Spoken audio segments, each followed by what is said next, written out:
Congratulations on finishing your course. That was some hard work. Now what do I do with it? Is there anyone that will house my course and help me sell it? What if I can get an entire team to help me sell my course that I worked so hard on? Have I got a discovery for you? The Great Discovery not only has a place for your course, but a network of affiliates that are eager to sell your hard-earned course creation. Want to make a little more money so you can build your course or invest in yourself? Opportunities for all this and more await you at The Great Discovery, or go to tuepodcast.net/discovery for more information. Once again, that's tuepodcast.net/discovery for more information about how to join The Great Discovery now.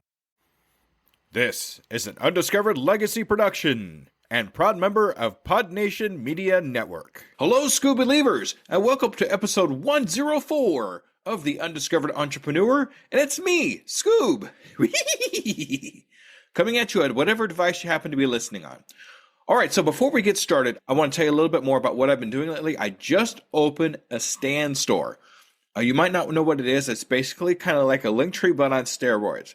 And so if you go to stand.store/Skoob, Skoob, you can see everything that I'm offering right now, all my social medias, all in one place.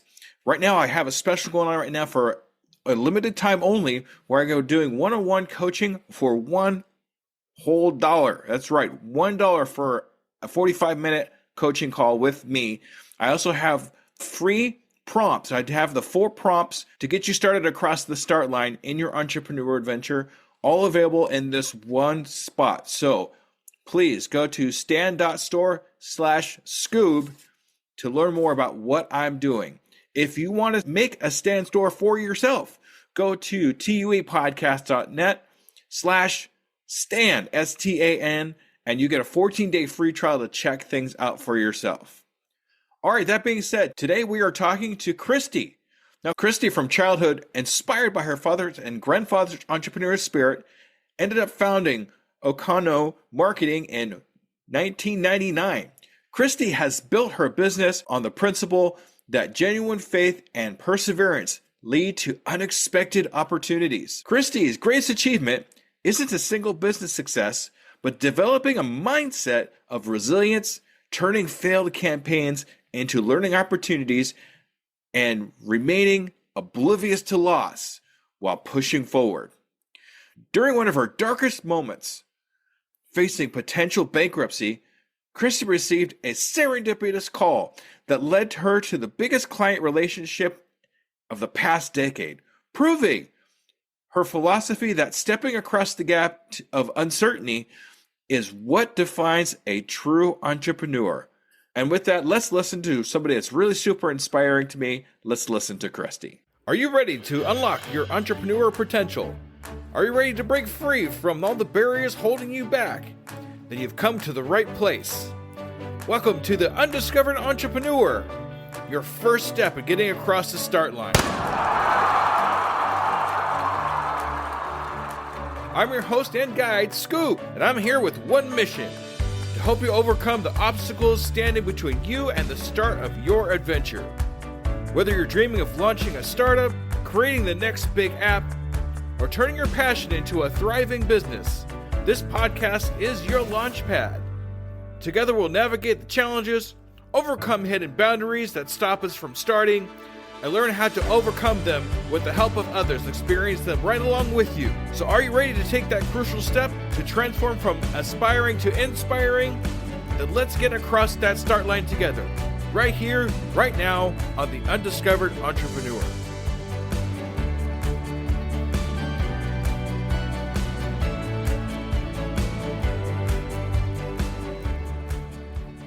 Salutations, Skoob believers, and we're here again with another amazing entrepreneur. Today we're here with Christy. Hey, Christy, how are you? Hey, I'm doing fantastic. All right. Thank you so much for taking the time out of your day to be on the Undiscovered Entrepreneur, get across the start line. I super appreciate you. Oh, yeah, same here. I really appreciate it. Thanks for inviting me. Absolutely. Okay, before we get anything, I kind of have a semi-serious question to ask you, okay? You ready? Yes. Okay. Are you a Skoob believer? I am the ultimate Skoob believer. Oh my gosh. 100%. All right. Thank you, Christy. I super appreciate you. That's awesome. You make my heart feel good there. Okay. So, Christy, do me a Well, you favor know what here they and say. tell. What was that? I said, you know what they say. Love is the only thing that increases the more you give it away. Yeah, yeah, that's exactly what they say. I love that. That's awesome. We'll clip that out. Okay, everybody. Got that? Okay, awesome. All right. So, Chrissy, tell me a little bit about kind of who you are, what your entrepreneur adventure is, and how you actually got across the start line. It's really interesting story, actually, because I feel like I've been in this process my whole life. I grew up in a family-owned business, and I just remember my dad. So almost all of my ethics and my drive came from my father and my grandfather because these were just two hardworking men. And I just remember my father having these conversations, those early conversations with your parents where you hear them kind of, they're not fighting and they're just kind of debating and they're stressed out over money or they're stressed out over whatever. They're not really fighting. They're just stressed out. And he's, I can't do this anymore. I can't work for somebody else. And he went through this whole story how he had his own office and his boss was coming down on him and whatever it was. I mean, fill in the blank. But I, over and over and over again as a child, I remember him saying, I'm not going to do it, even when we were struggling financially, because we were very poor when we were kids. So when I was really, really young, he decided to break off on his own and he was just never, ever going to work for somebody else again. He was only going to produce his own income. And so there was ups and downs. And so I just actually am very grateful that we went through that, even though we were poor. And there was many times where we had some other unfortunate stories about housing and things like that. But it built I don't know, an armament or a tenacity in me or whatever, that kind of never give up attitude. So that's where I bring it back to. That's awesome. I actually have a very similar story. My father and grandfather both had their own businesses, but they both obviously started out working in a normal employment. My father was a foreman for the San Jose Mercury newspaper, and he ended up making his own shop in his garage to print T-shirts and hats and stuff like that. And he had all kinds of people come to him, schools and industries, ask him to make custom shirts and stuff like that. My grandfather, after he retired, he was like, I'm going to do something for myself. He ended up filling fire extinguishers on his off time, which was really cool because he had a little shop in his garage, just like my dad. And the entrepreneur bug has been kind of embedded in my DNA as well too during that whole thing because I watched them do it. My dad was definitely my hero starting his own business, and I always kind of like wanted to follow in those kind of footsteps. So yeah, that's amazing how we can have family members that really enhance what we actually want to do. Is it all right if I tell you a little story? Oh yes, please. I love stories. My grandfather's my hero. Man, did I love him. Same thing. He always had a shop. So his thing was he worked for the shipyard in Boston. So you get the government job or you get the job that has all the benefits and all that, the good salary, and then you do something on the side. You have the shop in the garage. And he did the same thing. So when I was a little kid, I don't know, it was probably, I don't know, late 80s or something like that. I would visit my grandfather and I used to love to just listen to him talk about how he was making money. There was something inside of me. I just always wanted to know how to get ahead. But there was this bump in his driveway and he was going to show me how to work outside. And I'm thinking, I don't know anything about driveways. You know, I don't think I was over 8 years old. I was just a little girl, but I loved my grandfather and I used to love to go into his shop and watch him tinker. He would fix engines, things like that. He was a small engine repair guy. And just so he was explaining, yeah, so I got to fix my driveway. And he was the guy that his driveway was sealed with that black sealer every year. Everything was pristine. Everything was organized. Everything was perpendicular to the next thing. I mean, he was really organized. He could not stand this bump in his driveway. Anyways, lo and behold, that bump turned out to be this tip of this giant rock that was underneath his driveway that was just kind of making the tar raise up a little bit. So the whole process was him showing me how to take off the top layer of tar and dig this thing out and then patch it. So fast forward 20 years, bought my house, I had a kid. He brings this thing over. Now, this guy's had 2 hip replacements. He's in his 70s and he remembers this story and you have your own house now. So he brings this rock that's sitting in my yard to this day. I don't know how many times throughout the years where someone has said, "Oh, just let's move that rock." No, no, no, no, no, don't touch the rock. He saved it for over 20 years, that rock. What a nice memory that was. But it's more than a rock. It's symbolic because he showed me how to break through, how to tackle something you didn't know. Here I am, a little girl. Not only could I not pick up the rock, I had no concept of how to break up tar. And here's my grandfather that I just look up to like he's just a king, explaining to me simple things that someone else might take for granted. But what a wonderful memory, and how that impacted my life on how to just, I don't know, just take on things that maybe you don't think you can do. Yeah, that's amazing. I mean, the symbolism of the rock. I mean, there's so many different stories that you can kind of relate to a rock being in the way, and us taking that rock in one way, shape, or form, and it symbolizing something later on in life. I mean, I would probably have that rock up on my mantle, or somewhere really important, because, and maybe just a rock to the outside, it's just a plain rock, but to us, it symbolizes something, not only experience that we have, but something we can look up towards and remember and remind yourself that rock means this. So it's great to be able to have something like that to remind you, especially when it gets into the tough times, because we all go through the tough times, and be able to look up, or outside in your case, and see the rock as the centerpiece of whatever it is that you're doing. It kind of gives you that warm fuzzy feeling. I'm going to get through this because I got through that rock. Yep, and also that there's more to it than meets the eye. The surface might be this little bend in the tar that seems to be a little bit difficult to knock through, but it's just the tip of it. When you dig down, there's so much more. If you can get through it, there's a lot more, and it's so satisfying. Yeah, absolutely. How big is the rock? Could you show us how big the rock was?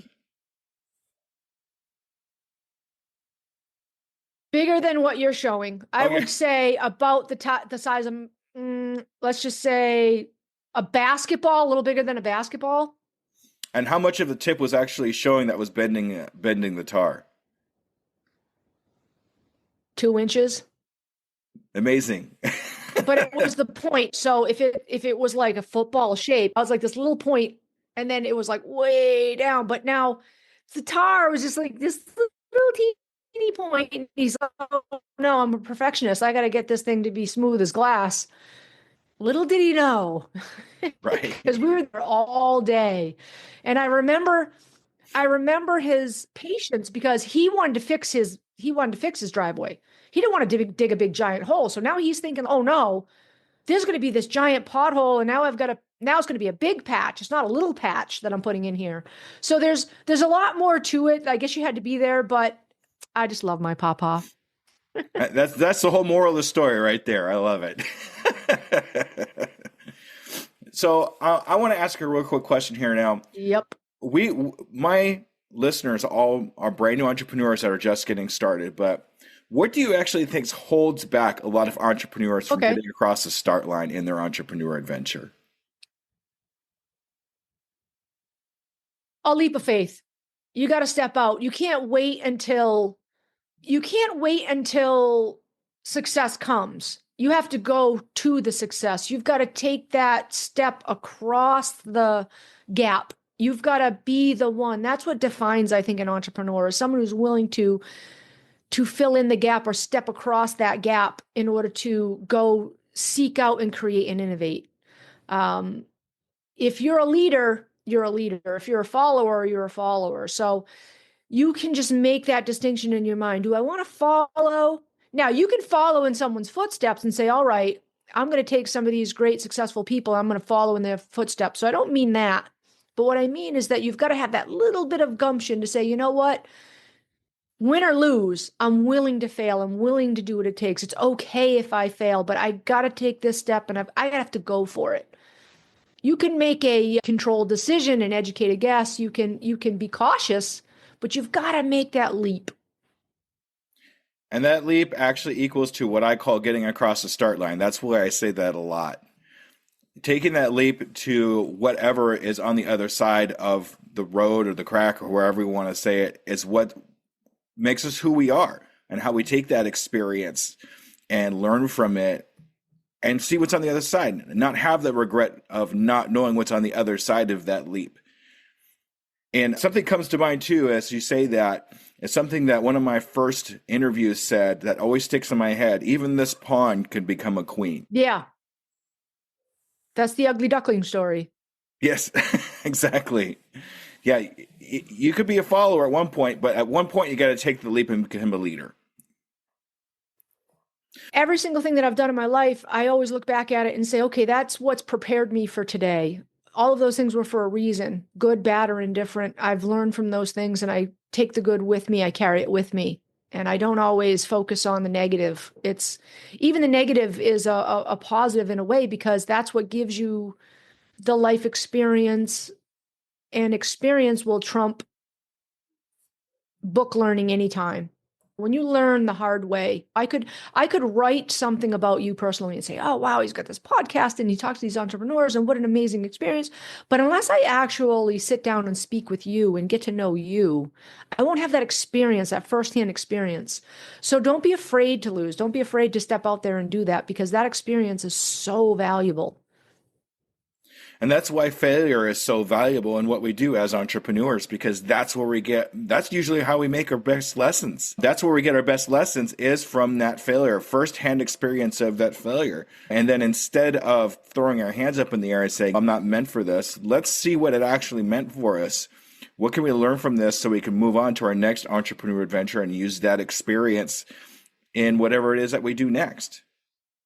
Yeah. And I mean, as a marketing professional, we seek failure. We actually seek failure. We've conditioned ourselves to do what we call, obviously, A/B testing. Most people know what that is. And so in every single test, there's a failure, and we like it. We're like, oh, good, that's the one that doesn't work. We're grateful. Hey, the truth has been revealed to us. Now we know. We know which one works and which one doesn't.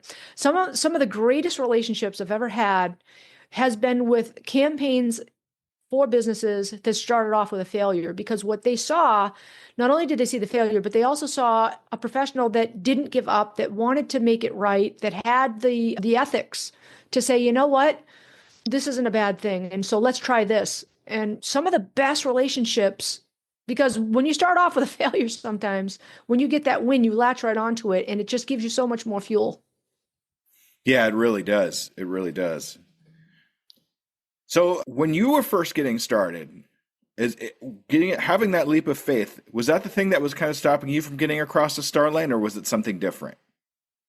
No, there really wasn't much stopping me. I got to tell you, I think that I've been prepared for this. I think, in all honesty, from a kid, I saw the examples and I knew what it was like. And I was working in an environment where, I mean, I guess call it ego, but I was winning and winning and winning, and I was able to run the teams, and everyone was coming to me asking for the answers. And I didn't have the resources or the cash flow. So that was intimidating. So the one thing was like, okay, I know I can do this, but I really don't have the cash flow. I don't have the same resources. I don't have the tools these other companies have. And so it was faith. I mean, I have very strong faith. I'm a Christian. I believe in Jesus. And I was like, you know what, Lord, I'm going to go for it. Just please protect me. And I went for it. And it was very interesting, because it was like Jesus did. He showed up for me, because I had some cash come into my life that was unexpected. I had customers come out of the woodwork that was unexpected. I had, very interesting conversations where I mean, there was one time where I thought I was going bankrupt. I was very upset. I was like, okay, I guess I have to deal with this now. And I really thought I was done. I just really believed it. And then I got this phone call from somebody I knew from 18, 20 years ago. It says, hey, I got this new product. Let me teach you about this product. It's a service. It's an automated, it was for telemarketing, that kind of thing. But at the time, it was 10, 15 years ago, 10 years ago now, it was cutting edge. And this is how it works. Oh, cool. I don't think it was 24 hours later, I had a customer find my website and said, hey, somebody told me, and friend of a friend of a friend said to call you. Can you do this new thing that we keep hearing about? I was like, oh yeah, I just learned all about it. All that product knowledge I got 24 hours later. And I've been making really great revenue with this customer now for the past 10 years. And it was just a serendipitous phone call because I had the faith. I stepped over that gap again. And when I was faced with bankruptcy, I was like, I was willing to go bankrupt. Once again, I really did have the faith, that internal faith, like, okay, Lord, nothing is really mine anyway. So if you want to take this from me, you can take it. I didn't fall into a deep depression. I think if I actually did go bankrupt, I'd probably be a little bit depressed. And truth be told, there was some depression. I think I'd be lying if I said I didn't fall into depression because it was sad. I was like, oh no, I gotta get a regular job. What am I gonna do? Yeah. Forget it. I'll just go wait tables. You're a president and CEO one day, and then the next day you're waiting tables. So that wasn't a pretty picture. But it just serendipitously, the universe just comes along and boom, and I'm off and running again. It tends, and it's interesting you tell a story that's like that because what energies we actually put out there, we get back and just in so many different folds. If we keep a positive thing, even though we're going through a very, very negative thing, is if we keep pushing forward and we keep digging that hole, I mean, we could be one shovel away from the gold. So we got to keep shoveling. Yes. We got to keep going because we're going to hit that vein as long as we don't stop. And if we do stop, then the guy that's behind you, that's going to shovel that one more shovel is going to get the gold. We don't want him to have it. We want to have it. So, but that's really how it works. Yeah, you're absolutely right. You know, whatever your outlook is, your spiritual outlook is, I mean, if you could just look at the big picture, that material things, sometimes it doesn't matter. It's like we hold so much value and think, oh, I need that sale or I need that one thing, holding on to those small things when just the fact of saying, you know what, if I lose it all, it wasn't really mine to begin with. It's not as important as just keeping going and having that tenacity and being willing to leave it all out there. So yeah, like, I know it sounds kind of dramatic, but it really is true. There's so many times, 2 or 3 times in my career, my largest sale ever in the history of my life was during COVID. And it was because I was the last person standing. There was so much regulation and so many problems and so many things and barriers. And I just kept going and kept going and kept going. And I kept praying and saying, all right, Lord, we're going to do this. Matter of fact, one of my business partners died. And I was the last person standing. And ultimately, I look at it also as something that was meant to be because all of those people didn't have the right mindset. They would have just kind of been takers rather than co-creators. They all fell by the wayside. And me being the last person standing, I reaped all the rewards. And it was the largest single sale in my entire life. And it was just the most amazing experience. But it was the hardest thing I ever did. You hung in there just enough time to be the last one standing to be able to reap the benefits of everything that was left. It was great. It's fantastic. So a lot of the questions that I'm sure you get in all these interviews is, what was your worst pitfall? What was the worst thing that ever happened to you? Things of that nature. I like to look at it a little bit different, a little more positively, if you ask me. What was the hardest pitfall that you're actually proud of? What was the thing that, it was a rough time, but I'm glad I went through that hard pitfall because I figure this fits in there right perfectly to what we were talking about, that you're most proud of that I learned from the most? I think that's a difficult one. Sometimes I end up trading. There's trade-offs in business where okay, I want to sell this thing, but I don't have the tools or I don't have the cash flow or I don't have whatever it is. And my trade-off tends to be working on contingency. I'll work for equity or I'll work for commission. And then you're trusting other people. And the reason why they want you to work on commission is because they don't have the cash flow either. Or they're selfish and greedy. It doesn't tend to be because they're rolling in it. They're either greedy or they don't have the cash flow. But I can say that I always know I never want to work on I hate it. And then I end up doing it when I need to, when I feel like I feel pressured or I feel like I don't have enough business coming in the door. And I always hate doing it. And then at the end of the day, go, you know what? I feel like I chose the right partners to do that with because I'll turn down a lot of people. But the 1 or the 2 people that I actually agree to do that with, you can just tell they're so appreciative. And even if I don't make a dime, they'll bring me customers. They'll give me referrals. They'll help me in a way, or they'll provide something that they have that didn't have a tangible value. So Those are the mistakes, because everyone will tell you, don't work on contingency, don't do. But those are the mistakes that I appreciate. And I have really good relationships with these people. It's not always about money. I mean, money is nice and that's on that kind of thing too, but sometimes the other things that come about from possibly even working for free or pro bono or however you want to say it, the turnaround of that positive energy could be something that later on will definitely be an asset for us. I mean, there's a couple times where I've done editing jobs for other people for for their podcast because I found out that they were behind. I was like, look, just give me an episode. I'll do it for you. And then you're all caught up.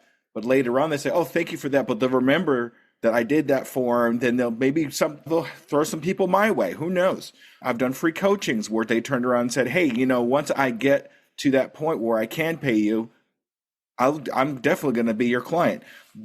Even though we're doing things on a contingency, sometimes it's for the better later on down the road. It's not going to be an instant gratification thing because that's what everybody's working around right now is instant gratification. If you play for the long term, even if it's something for free, it will come about again. I totally agree. I totally agree. And the work ethic and surrounding yourself with people that are like-minded is so important. The second you find somebody that is being greedy or their heart is not in the right place, those are the regrets that you should regret. You just got to cut those people out no matter how much you need to put food on your table. There comes a time where you just can't compromise. You are the come on, brain. Sorry.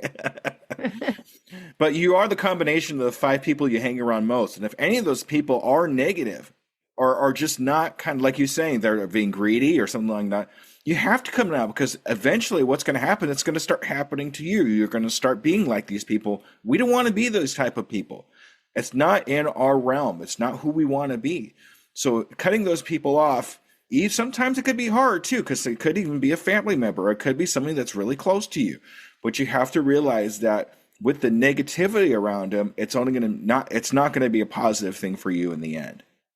That's a really good point, Skoob, because I call them toxic relationships. And so this year I'm like, all right, what's my new toxic relationship I'm going to get rid of? So at the end of last year, I was like, oh, thank God there was 2 toxic relationships, and okay, good. I got rid of this one and I got rid of that one because they just were not feeding me. They were draining me, draining. And they drain you with the hopes of getting that, whether it's income or notoriety or whatever it is you're seeking, you think you're going to get something from them. It's serving you in a way. But it's such a deception and it's so draining. And so I was like, oh, thank God, it's just such a weight. I got rid of these toxic relationships. And then this year I'm like, okay, who's the next one on the chopping block? What's the next toxic relationship that's really draining me and really not feeding me and it's just a drain? Who's the next one? So now it's almost like the batting cage is like, who's on point here? So we got to either create some results and I need measurable results or we have to end the relationship. And you don't have to be mean about it.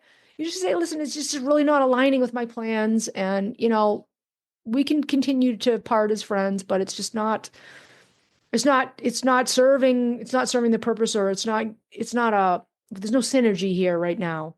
And so I've learned how to do that. That's not an easy thing to do because especially when you're just starting out, you want to scale. You hear all these messages. You got to scale. You need a client base. You've got to create nurturing programs, and it's not them, it's you. All these things. It's mixed messaging. I mean, we know we're adults. We know when we have a healthy relationship and when we don't have a healthy relationship. And if it's not a healthy relationship, don't keep it. Don't keep that relationship, no matter how hard it is. And it's easier said than done. But that's one of the things I've learned the hard way too. It's all part of the learning process and what we do. Like I said before, it's kind of a long-term thing, but as long as we keep going and learn from the things and the experiences that we have along the way, it's just going to get better because we become better people. We become more positive people, which in turn will attract positive things towards us. And then we have these serendipitous things happen, like you were talking about earlier. It's really interesting to me how that actually works. Yeah. Yeah, I attribute it to, to my faith. What do you attribute it to? Positive energies. Okay. Always positive energies. If I can't do something positive about my situation, I just kind of reassess it and see what I can do. It's very interesting to me how, especially over the last 3 years of me even doing this podcast, me reaching out to other people and helping them has attracted more positive energy to me, not so much as from the person I'm interviewing and helping, but from other things around me that are happening. Being able to go to Podfest this last week was amazing. And I attribute that to a lot of the positive things that I've been putting out into the universe over the last 3 years. And that was great. And it just keeps growing from there. So I'm hoping it keeps going. As long as I keep putting the positive energies out there, we're going to keep going. It will. It will. I guarantee it. It's like a flower. It's like a flower in the middle of the field. You could be the only flower there, but the little pollinators will find you. There you go. That's awesome.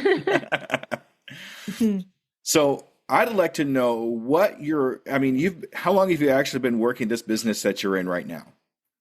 My very first website went live in 1995. Mm-hmm. Oconco Marketing was born in 1999 and was incorporated in 2005. And I've been going strong ever since. Fantastic. So within that time between when you first started and now, what do you think your best accomplishment is?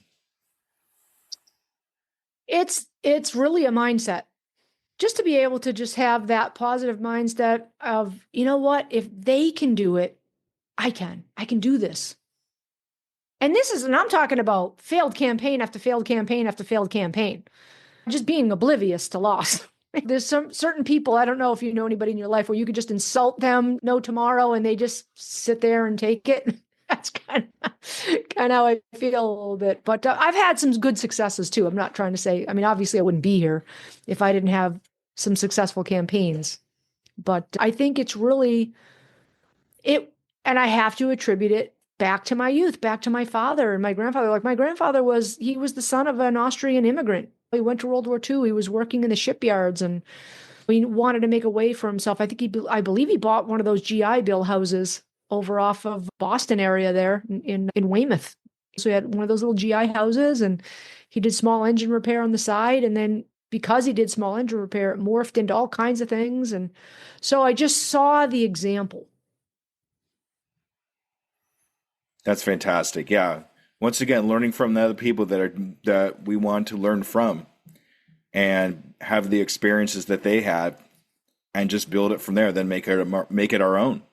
Make it our own experience. And believing them, being open and innocent enough. So just innocent enough to go, you know what? They're right. If you have 10 people that you respect, that you see, tell you this is how it is, this will work for you. You can do this. So if you're an entrepreneur out there and you believe in your product and you've got something and you're open to the focus groups and people are saying, yeah, that is a good product. Be open to them saying, no, that's not a good product. And be open to taking constructive criticism and no, that's not the right way. Okay, what would be a good way? And really do the market research. So there's a foolish way of stepping into things. Fools rush in. And then there's a calculated way of going into things. I started my business with $500. It was $500 and I had a contact list. And that was it. And now you're here. Yeah, by the grace of God. That's awesome. Let's say, for example, that you're kind of walking along on the street or whatever, and you come into somebody who is just starting their entrepreneur adventure. They're literally just getting started. What one word of advice would you give this new entrepreneur that's just getting started? Create a simplified one-page business plan. Tell me more about that. If you have a simplified, and most people don't have a business plan at all. They think they're going to write up something to get a loan. And they think it has to be 25, 30 pages. And they get kind of hung up in, I need this official looking document for the bank. And I say, humbug. You want a one-page business plan. Simplified one-page business plan. You hop on to ChatGPT. There's templates out there. We have templates Anybody has any questions, I'm more than happy to, you can reach out to me if you want to. I'm sure Skoob will help you, but something simplified. If you have a one-page business plan, I don't even think maybe 50% of the entrepreneurs even start with one. And if you do have one, I don't recall the statistics. We did look them up at one point. Something like 75% more likely to succeed. And then you can look at it from time to time. You can review it once a quarter, and then you create some feedback loops, which would be just feedback from, like I said, be open to constructive criticism, see what works, see what doesn't work. But it's market research and a plan. For example, if you live in a town and you want to start a food truck, you might not want to park your food truck at the circle where there's 500 other food trucks. You might not want to have the same type of food truck if there's 10 of them right next to each other at that circle. So just some basic research in a one-page business plan. That's fantastic advice. And don't be afraid to, if it comes about, to change the business plan, even if you have to give it a little bit of tweak, because things change. The environment around us changes. The thoughts in our head changes. Our experiences change. So even though you have a one-page business plan, which is a fantastic idea, but don't be afraid to fill in a few blanks or change a few words in it as you're going along, because that's what's going to happen. Yeah, you're absolutely right. And that's part of the one-page business plan, is to stay flexible, because market conditions change. Pricing changes. If we go back to the food truck, the cost of food and supplies and gasoline have really gone up. And so things sometimes change. And that's where those feedback loops come in. So if you have a feedback loop of what do the finances look like? What's the customer sentiment look like? What's my internal staff sentiment look? Are my goals still in line? Can I still reach those goals? And if you can't, and you're looking at that one-page business plan, that's all you do. You're absolutely right. You just go right back down through that one page and say, okay, now we're going to tweak it a little bit. And you pivot. That's right. And then you pivot, and then you make the move, and then you'd make the leap, just like we talked in the very beginning, and then go from there. See, it all comes about. Don't give up. That's right. Don't give up. Don't give up. I mean, you have sports fans out there. If you don't get it the first time, you try again. What is Michael Jordan said, you make none of the baskets that you don't shoot for. That's right. That's right. And you hear that cliche, practice makes profit. There you go. Yeah. That's awesome. So I like to do this with all my guests. In the next 6 months, where do you see you and your company? Where do you want to be in the next 6 months of what you're doing? In the next 6 months, I'm going to be reaching my goal for a scaled up client base that's contributing to residual income. And then I want to help these businesses scale through automation and AI tools. Excellent. How many clients do you think you'd have additional? I need 70. These 70 clients. My goodness. Yep. I didn't calculate that within 6 months, but that's actually probably a pretty good benchmark. 6 months is good. Okay. So what I'd like to do with you, Christy, is in 6 months, I'd like to follow up with you. Okay. And see if you've reached these goals. Is that okay? It's perfectly fine. And if I haven't, then we'll go back to the tape and say, I'm not going to give up. We'll figure out what happened so we can actually hit that goal. Yeah, we'll take our one-page business plan and we'll make adjustments. Say, okay, well, we only have 35, so we'll just have to increase our prices a little bit. There you go. We'll double it up. There you go. That's awesome. All right, Christy, this is your time to shine. This is your time where I want you to say how we get a hold of you and all that good stuff. Okay, ready, set, go. Okay, my name is Christy O'Connor, O''Connor. I'm in Western Massachusetts. Look up that name. You'll see all kinds of stuff. The name of my company is Oconco Marketing, just like the last name, Oconco. And you'll see all kinds of places. Most people can find me through my LinkedIn page. So if you search Christy O'Connor, and you'll probably find a bunch of profiles in there, find the one that's actually Oconco Marketing, not the real estate or the legal, because my profile has been put up there all over the place. But yeah, just feel free to reach out to me. I love startups. I love entrepreneurs. I'm very happy to share information and to have discussions. And yeah, I'd love to just talk to whoever, and just please don't give up, keep going, because that's what America's all about, the small business owner. And the way we encourage others and people that work for us and how we contribute to other people's families. It's meaningful. It's very, very meaningful thing. So I would definitely encourage everybody to just keep going. Don't give up. All right. All right. That's awesome. Christy, thank you so much for being on the Undiscovered Entrepreneur. It's been an absolute pleasure. I actually learned a lot from you. Thank you so much. Same here, Skoob. Thank you for inviting me. God bless. All right. Thank you. Bye, everybody. All right, Skoob believers. Make sure you stay tuned for the wrap up. All right, everybody. Thank you. Bye-bye. All right, Skoob believers. That was Christy. Thank you so much, Christy, for taking the time to be on the Undiscovered Entrepreneur. Fantastic conversation. I hope you all were listening. She had some great information. But, as usual, I do have a couple of takeaways here I want to talk with you about.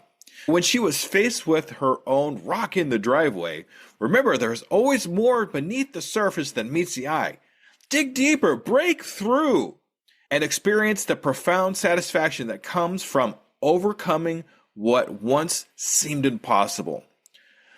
The most successful entrepreneurs aren't those who avoid failure, but those who actively seek failure. They recognize that each failed attempt reveals the truth about what doesn't work, which brings them one step closer to what actually does work. So let's keep that in mind when we do fail. It is one step closer to the actual thing that works for us, that takes off, and will show us what kind of entrepreneur we can really be. And with that, I want to say thank you very much for another episode of the Undiscovered Entrepreneur, and I will see you again soon. Bye-bye, everybody. And there you have it, future entrepreneurs. We've taken another step towards our journey to get across that start line. Remember, every great business starts with a single idea and the courage to pursue it. You've already shown that courage by joining us here today.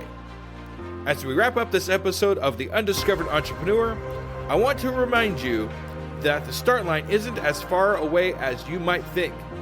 With each bit of knowledge you gain, each fear you face, you're getting closer to launching your dream.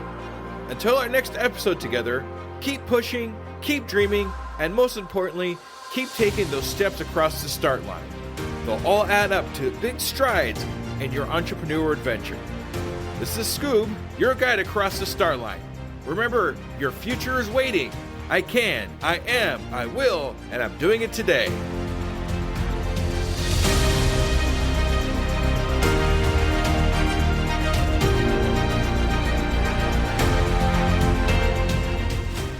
Do you find yourself faltering when speaking in public? You definitely know what you're talking about, but you just can't seem to get over the horrific fear, and imagining people in their underwear is just not working. Whether you're gearing up for a big presentation or just looking to improve your daily communications, Leslie Fiorenzo is your go-to resource for mastering self-promotion, facing your audience fearlessly, and communicating with authority. Don't miss out on your opportunity to elevate your game. Contact Leslie Fiorenzo now, or go to tuepodcast.net/speak to step into the spotlight with confidence. Your adventure in public speaking mastery starts here and now. Don't wait to get your voice heard. Book your free consultation at tuepodcast.net/speak to start your adventure in speaking excellence today.